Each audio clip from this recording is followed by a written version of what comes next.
یہ ہے صحیح ترتیب، تو اسی کو محفوظ رکھنا چاہیے۔ تو اس میں عام آدمی کو کیا تردد ہے؟ اسے تو دیکھنا چاہیے کہ کسی جگہ سے کوئی صحیح آواز آ رہی ہے، علم کی دنیا سے آئے تو اس کی تائید کرنی چاہیے، اور حکومتوں سے آئے تو اس کی تائید کرنی چاہیے، سیاست دانوں سے آئے تو اس کی تائید کرنی چاہیے، اور اگر امت مسلمہ کے پورے وجود سے اس طرح کی کوئی آواز اٹھتی ہے تو اس کی تائید کرنی چاہیے۔ موجودہ دور میں شہادت حق کے سلسلے میں جب ہمارا زوال کا دور آیا، جیسا کہ پچھلے 200-250 سال میں ہندوستان اور پاکستان میں تحریکیں چلتی رہیں، اور ایسے ہی عربوں میں، خاص طور پہ مصر میں تحریکیں اٹھیں، یہ ساری کی ساری اپنی نوعیت میں سیاسی تحریکیں تھیں۔ یہ ایک ماڈل تھا جو ہم نے دیکھا، اور ظاہر ہے کہ اپنے انجام تک بھی پہنچ چکا ہے۔ دوسرا ماڈل آپ اپنی طرف سے پیش کرتے ہیں، لیکن آپ کی بحث ساری کی ساری ایک طرح کی ایسے محسوس ہوتی ہے کہ یہ فکر و نظر کی چیز ہے، یعنی اس کی عملی اطلاقات کیا ہیں اور کیسے ہم نے یہ کام کرنا ہے موجودہ دور میں۔ اس کی کوئی مثال جو ہے نا ہمارے سامنے، کوئی ماڈل جو ہے نا آپ کی طرف سے پیش نہیں کیا گیا۔ یہ جو کام ہے، اس کو ہم نے یعنی کون کون سے پہلو ہیں، ذرا اس کو ایک ساتھ کے ساتھ بیان کر دیں، خاص طور پہ ذریت ابراہیم کے حوالے سے جو ہمارا منصب ہے، ہم اس کو کیسے ادا کر سکتے ہیں؟ جو آخری بات آپ نے کہی ہے اس کو میں پہلے زیر بحث لے آتا ہوں، یعنی ذریت ابراہیم کا مطلب اس وقت تو اہل عرب ہے۔ اہل عرب اگر امت مسلمہ کی قیادت کرنے کے لیے اپنی مذہبی ذمہ داریوں کا شعور پیدا کرتے ہیں اور اس لحاظ سے کوئی آواز دیتے ہیں تو اس پر ضرور لبیک کہنی چاہیے۔ اور میرا تو اس وقت بھی احساس اور تجربہ یہ ہے کہ انہوں نے جب بھی کبھی اس طرح کی آواز دی ہے ان کو غیر معمولی ریسپانس ملا ہے۔ میرا پہلے خیال تھا کہ ہم مسلمان خاص طور پر بر صغیر میں جذباتی ہیں حرمین کے بارے میں یا وہاں کی حکومتوں کے بارے میں، لیکن ملیشیا میں 10 سال گزار کر اندازہ ہوا کہ ایسا نہیں ہے۔ مشرق کے بعید تک یہی صورتحال ہے، اور یہاں بھی آ کے میں نے دیکھا ہے کہ جہاں تہاں بھی مسلمانوں کے اندر ذرا ان سے بات کریں، اس چیز کا شعور، یعنی اس کو الفاظ نہیں دے پاتے لیکن وہ موجود ہے اپنی جگہ۔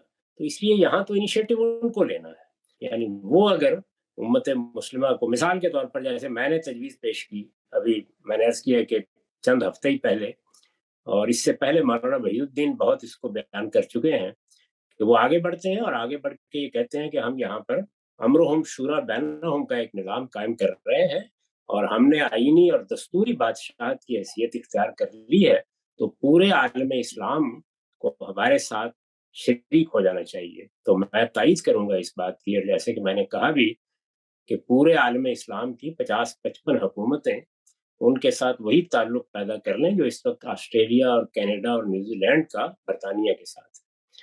تو یہ ان کی طرف سے کوئی چیز آنی چاہیے، ہم تو ان کو توجہ ہی دلا سکتے ہیں۔ شہادت کا جہاں تک تعلق ہے، یعنی اس شہادت کا جو ذریت ابراہیم کی ذمہ داری ہے یا عربوں کی ذمہ داری ہے، میں نے عرض کیا کہ ایسا نہیں کہ وہ اس کو بالکل چھوڑ بیٹھے ہیں۔ اس کے جو تینوں پہلو ہیں ان میں سے بعض چیزوں پر وہ آج بھی کاربند ہیں اور اس میں خدمات انجام دے رہے ہیں، اور اپنی طرف سے جو ان کا فہم ہے کر رہے ہیں، اور ان کی رہنمائی بھی ظاہر ہے قیادت کی سطح پر کون کرے گا؟ علماء کرتے ہیں، اور آپ جانتے ہیں کہ علماء کے تصورات میں خود کتنی غلطیاں پیدا ہو چکی ہوئی ہیں۔ تو میں کوئی بہت زیادہ ان کو ذمہ دار نہیں ٹھہراتا، زیادہ ذمہ داری علماء پر عائد ہوتی۔ وہ اپنی اس ذمہ داری اور فرض کو ادا کریں گے، انہیں ہماری کوئی ضرورت ہے تو ہمیں بھی اپنی خدمات پیش کرنی چاہیے۔ آپ نے فرمایا ہے کہ لائے عمل میں نے کوئی پیش نہیں کیا، لائے عمل تو میں نے ہر لحاظ سے پیش کر دیا ہے، لیکن اپنے لیے اسی کام کا انتخاب کیا ہے جو میں بہتر طریقے سے کر سکتا ہوں، اور میرے لائے عمل کا بنیادی اصول بھی یہی ہے کہ ہر شخص اس پوری اسکیم میں اپنی صلاحیت کے لحاظ سے رہنمائی کرے اور خدمات انجام دے۔ تو میرے نزدیک تو بہت سادہ چیز ہے کہ اگر آپ نے کوئی کام کرنا ہے تو آپ سب سے پہلے یہ دیکھیں کہ وہ کیا کام ہے جو آپ نے اس ساری دعوت میں اپنے لیے منتخب کیا ہے، یعنی کسی آدمی کے کام کی نوعیت کیا ہے۔ ابھی آپ نے فرمایا کہ پچھلے 200 سال میں تحریکیں اٹھیں اور یہ سب ہوا، انہوں نے ایک لائے عمل دیا، اس سے پہلے 1000 سال تک وہی لائے عمل رہا ہے جو میں بتا رہا ہوں، یعنی وہ لوگ کے جو اہل علم ہیں وہ لوگوں کو تعلیم دیں، وہ دین کی شرح و وضاحت کریں، وہ اسلامی علوم پر تحقیق کریں، ان کی اصل ذمہ داری یہ ہے، اور اپنی قوموں کو خبردار کرتے رہیں۔ اس کے لیے کوئی تنظیم کی ضرورت نہیں، کسی جماعت کی ضرورت نہیں، بلکہ تنظیمیں اور جماعتیں فتنہ بن جاتی ہیں۔ ان سے اللہ کی پناہ مانگنی چاہیے، اس سے فرقہ بندی کی بنیادیں پڑتی ہیں اور لوگوں کی آزادی رائے سلب ہوتی ہے۔ تو ان کو اگر فرض کیجئے کہ کسی کام کو منظم کرنا ہے تو اداروں کی صورت میں منظم کریں۔ تعلیم کے لیے کسی جماعت کی ضرورت نہیں ہے، کسی تنظیم کی ضرورت نہیں ہے، ادارے کافی ہیں۔ دنیا بھر میں بہت اعلیٰ درجے کے تعلیمی ادارے اسی طرح کام کر رہے ہیں، ہمارے ملک میں بھی کر رہے ہیں۔ اگر تحقیقی کوئی کام کرنا ہے اس کے لیے کسی تنظیم کی ضرورت ہے تو وہ بھی اسی سطح پر ہو سکتی ہے۔ تو کام کے لحاظ سے جو اقدام بھی کرنا ہو کیا جائے، اور اگر کسی جگہ پر لوگ یہ سمجھتے ہیں کہ وہاں سیاسی جدوجہد ہو سکتی ہے، تو میں نے ہمیشہ یہ کہا ہے کہ وہ لوگ آگے بڑھیں اور آگے بڑھ کر سیاسی جدوجہد سیاسی طریقوں سے کریں۔ اور اس میں اگر ہمارے ملک میں مثال کے طور پر کوئی ایسی سیاسی جماعت کام کرتی ہے جو ایک طرف سیاسی جدوجہد صحیح اصول پر کرتی ہے، دوسری جانب سیاست میں بھی حق کی گواہی دیتی ہے، قائم بالقسط ہو کر کام کرتی ہے، اور اس کا دینی شعور بھی اچھا ہے، اور وہ سمجھتی ہے کہ اس وقت دین کی صحیح تعبیر کیا ہے، تو کیا کہنے ہیں۔ اللہ تک کسی کو توفیق دے تو ضرور یہ کام کرے۔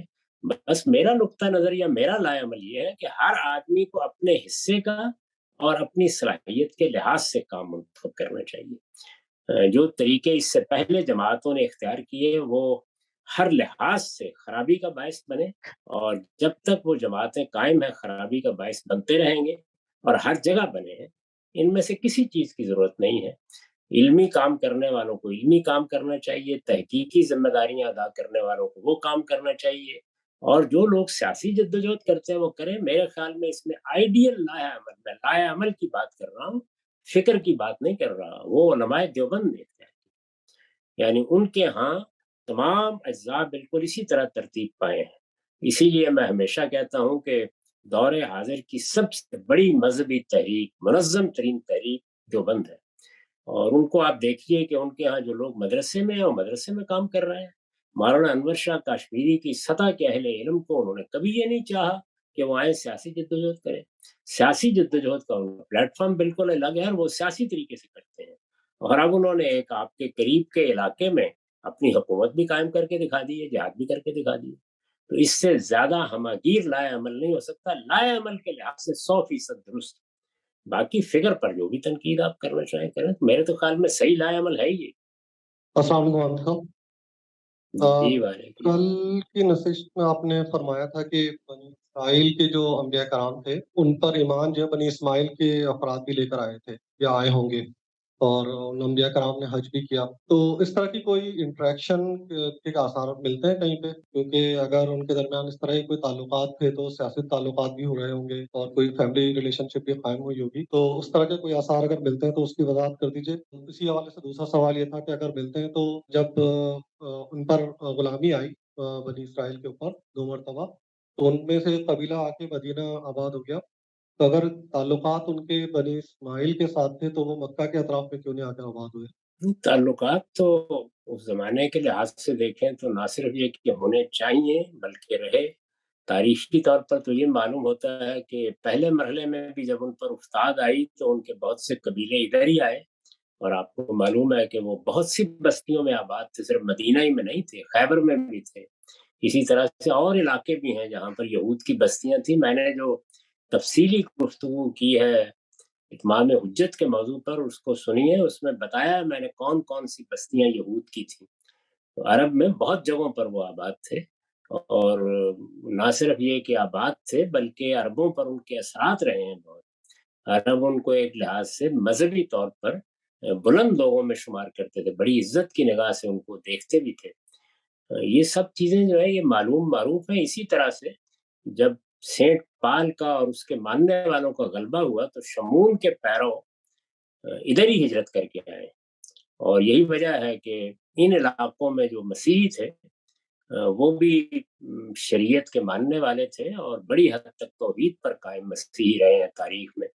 لیکن یہ سب چیزیں آہستہ آہستہ ختم ہوتی چلی گئیں، اور ہمارے پاس رسول اللہ سے پہلے کی کوئی بڑی تفصیلی تاریخ نہیں ہے۔ وہ رسول اللہ کے بعد بھی ایک صدی تک کوئی باقاعدہ تاریخ نہیں وجود میں آ سکی۔ زبانی روایات ہیں، اور بنی اسرائیل نے اپنی تاریخ بائبل کی صورت میں لکھی ہے. وہ اپنا تعلق توڑ دینا چاہتے تھے، یعنی اس پیشین گوئی کے معاملے میں ان کے ہاں قرآن کے الفاظ میں سخت حاسدانہ رویہ تھا کہ اللہ تعالیٰ نے یہ کیوں فیصلہ کیا ہے کہ وہ ہم سے نبوت لے کر بنی اسماعیل کو دے دے گا. تو اس معاندت کی وجہ سے انہوں نے ایک ایک چیز کو مٹا ڈالا، ورنہ قدیم تاریخ میں اس کے بہت آثار ملتے ہیں. بلکہ یہاں تک ہے کہ عرب میں بہت سے علاقے ہیں جن کے نام بالکل وہی ہیں جو ہم بائبل میں بنی اسرائیل کے علاقوں کو پڑھتے ہیں. تو اس سے یہ اندازہ ہوتا ہے کہ مختلف وقتوں میں وہ آتے رہے اور یہاں آباد ہوتے رہے. پھر یہ مدیان کہاں ہے؟ یہ بھی ظاہر ہے کہ وہی علاقہ ہے جس میں خود حضرت ابراہیم کے تیسرے بیٹے آباد ہوئے جو ان کی اہلیہ کتورہ کے وطن سے تھے. حضرت شعیب کی بستی وہی ہے. تو بڑے قریبی اور گہرے تعلقات رہے ہیں ان سب لوگوں کے ساتھ. سیدنا موسیٰ کہاں آئے تھے، کہاں شادی ہوئی تھی ان کی، وہ یہی علاقے ہیں سارے. تو اس طرح کی کوئی معاندت پہلے مرحلوں میں نہیں تھی. تاہم یہ کہ تعلقات کیسے رہے وہ تو خود بنی اسماعیل کی اپنی تاریخ بھی بہت محفوظ نہیں ہے، زبانی روایات ہیں جو لوگ بیان کرتے ہیں. دوسرا سوال یہ ہے کہ بائبل میں اس طرح کے احکامات ملتے ہیں کہ جب ان کو کہا گیا کہ آپ جنگ کریں اور وہ دوسری اقوام کے ساتھ جنگ کرنے جاتے تھے، تو اس طرح کے احکامات ملتے ہیں کہ عورتوں اور بچوں کو بھی قتل کر دیا جائے. تو کیا قانون اتمام حجت میں بچوں کو بھی قتل کرنے کی اجازت تھی اس زمانے میں؟ نہیں، ایسا نہیں ہے. اصل میں یہ ہے کہ جس وقت کسی قوم کے اوپر اللہ کا عذاب آتا ہے تو اس میں یہ نہیں کیا جا سکتا کہ اب لوط کی بستی تباہ کرنی ہے تو بچوں کو بچا لیا جائے. جب اس طرح کا حملہ ہوتا ہے تو اس میں بھی یہ بہت مشکل ہو جاتا ہے کہ بچوں کو الگ کیا جائے. اس ذیل میں یہ چیزیں زیر بحث آتی ہیں کہ بچوں کو براہ راست مار دینے کا حکم نہیں بیان کیا گیا کہیں. شکریہ. ابھی سوال کرتے ہیں کچھ. یہ حسن صاحب نے کچھ اقتصابات پیش کیے تھے ابھی آج کے سیشن میں. اس میں انہوں نے زبور کے کچھ حوالے دیے اور کہا کہ یہ پیشن گوئیاں ہیں، حالانکہ وہ ایسا محسوس ہوتا کہ پچھلی پرانی 300 سالہ تاریخ بیان ہو رہی تھی.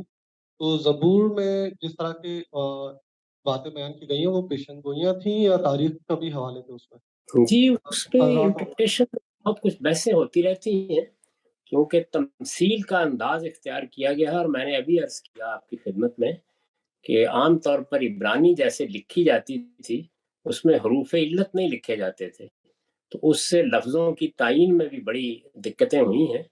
اس پر بہت سے محققین نے کام بھی کیا ہے. تو اس لیے بس یہ لوگوں کے علم کے لیے کچھ چیز بیان کی جا سکتی ہے. صراحت کے ساتھ جو کچھ ہمارے پاس ہے وہ وہی ہے جو اس وقت بائبل میں پڑھا جا سکتا ہے یا اللہ تعالیٰ کی کتاب میں بیان ہو گیا ہے. تو ایسا نہیں ہے کہ اس تاریخ کا ایک ایک پہلو بالکل محفوظ ہے. ایک بائبل ہے اور دوسرے قرآن ہے.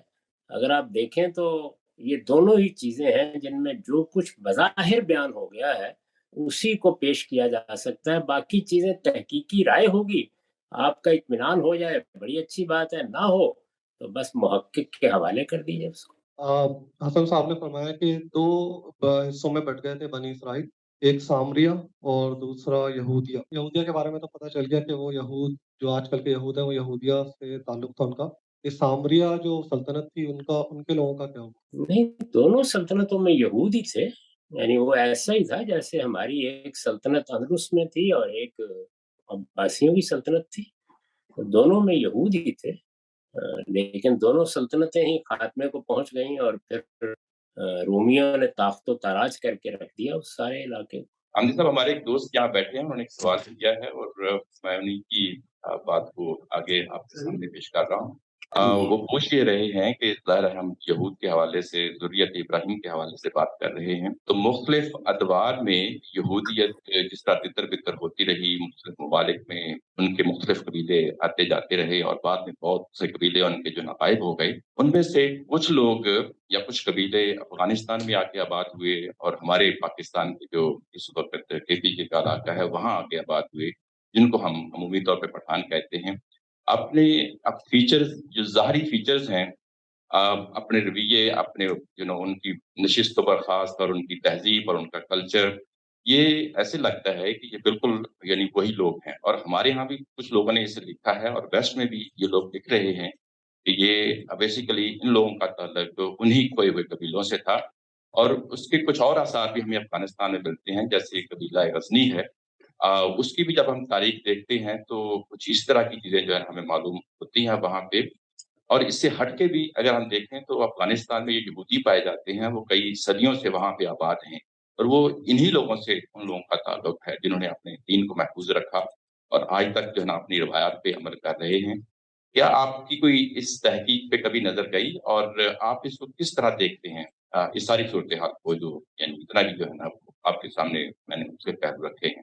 یہ جتنی باتیں آپ نے بیان کی ہیں وہ سب ہم بچپن سے سنتے رہے، اس لیے کہ خود ہمارا اپنا خاندان اپنی ماخذ میں وہیں کا ہے۔ ہمارے جو شجرہ ہے نسب گھروں میں موجود ہیں، ان میں ابتدا ملک طالوت سے ہوتی ہے۔ یعنی آپ کسی بھی شجرے کو دیکھیے، خود ہمارے خاندان کی تاریخ تو چھپی ہوئی ہے، اس میں خود ہمارے اپنے گاؤں میں جو خاندان کے لوگ آباد ہوئے آ کے، ان کے شجرے میں بھی آخر میں طالوت ہی کا ذکر ہے۔ اس لیے یہ افغان کے ہاں یا ان کے مختلف قبیلوں میں ایک عام بات ہے اور بہت لکھی جاتی ہے۔ اس کے قرائن بھی ہیں، جس طرح کہ آپ نے بیان کیا، کیونکہ اسیری کے زمانے میں ایک پوری کی پوری قوم کو آپ جب اس کے وطن سے نکال کے لے آئیں تو کچھ نہ کچھ لوگ دائیں بائیں نکل جاتے ہیں۔ دنیا بھر میں اس طرح کے معاملات ہی ہیں جن کے نتیجے میں لوگ کہیں سائبیریا میں اور کہیں وہاں آباد ہوئے، تو اس لیے بعید نہیں کہ یہاں بھی جا کے آباد ہو گئے ہیں۔ آثار بھی اس کی تائید کرتے ہیں، لیکن یہ سب قرائن اور شواہد ہی ہیں، اس سے زیادہ کوئی چیز نہیں ہے۔ یعنی حتمی طور پر کوئی تاریخی ثبوت مل جائے یا ایسی کوئی بات ہو، یہ بتانا مشکل ہے۔ جن لوگوں نے یہ سب چیزیں لکھی ہیں وہ بھی زبانی روایات ہی بتاتے ہیں۔ یہ میں نے جو شجرے آپ کو بتائے ہیں وہ بھی عام طور پر خاندانوں میں زبانی روایات کے طور پر بیان ہوتے ہیں، اور بعد میں کچھ مورخین لکھ بھی لیتے ہیں۔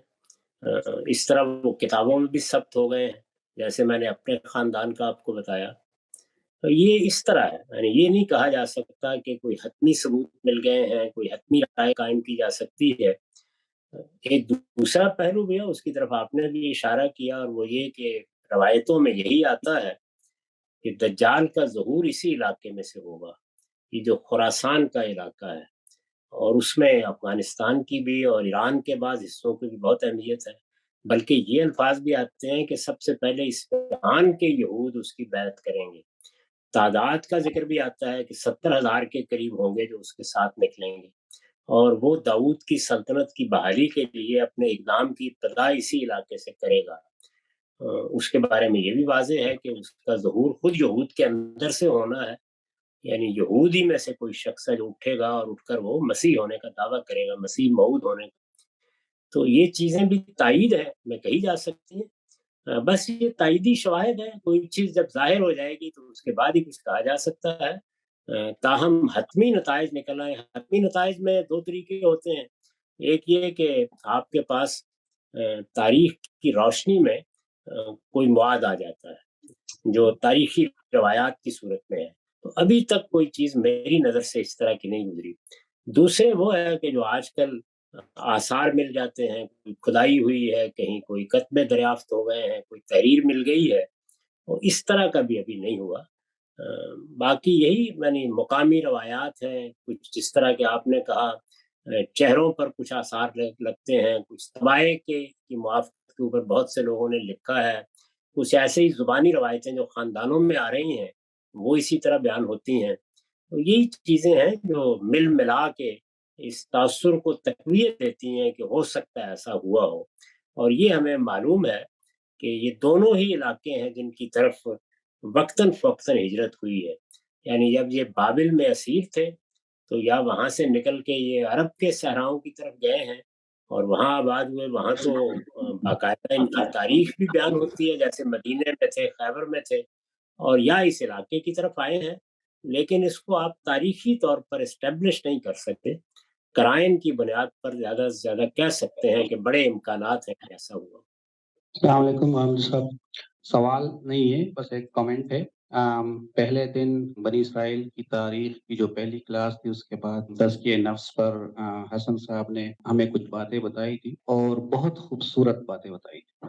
زندگی ایسا لگتا ہے کہ جیسے چینج ہونے کو ہے، اس کی باتیں سن کر. تو آپ ہمارے لیے دعا کریں کہ ہم اپنی شخصیت میں وہ چینج لے آئیں جو حسن صاحب نے ہمیں بتایا تھا. اور آپ کے لیے بھی ایک خوشی کی چیز ہے کہ جو علم آپ نے شاید اس کو منتقل کیا وہ بہت خوبصورت طریقے سے دوسروں کو بھی پہنچا سکتے ہیں. تو بہت شکریہ آپ کا بھی اور بہت شکریہ حسن بھائی کا کہ جو چیزیں شاید ہم بہت ساری علمی بحثوں میں نہ حاصل کر سکیں اس 1 گھنٹے کی محفل میں ہم لوگوں نے حاصل کر کے. بہت شکریہ.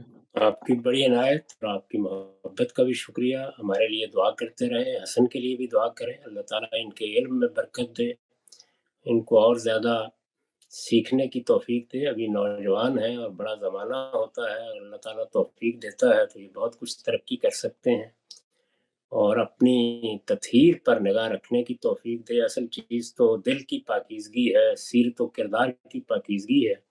ہمارے دین میں محض علم کوئی چیز نہیں ہے، اس علم کے ساتھ عمل بھی ہونا چاہیے، اللہ سے سچا تعلق اور اس کی معرفت کا صحیح شعور بھی ہونا چاہیے، اور بندے کو آخرت کو ایک حقیقت سمجھ کر جینے کی توفیق میسر ہو. اس کی مجھے آپ کے لیے، آپ کو میرے لیے، ہم سب کو ایک دوسرے کے لیے دعا کرنی چاہیے.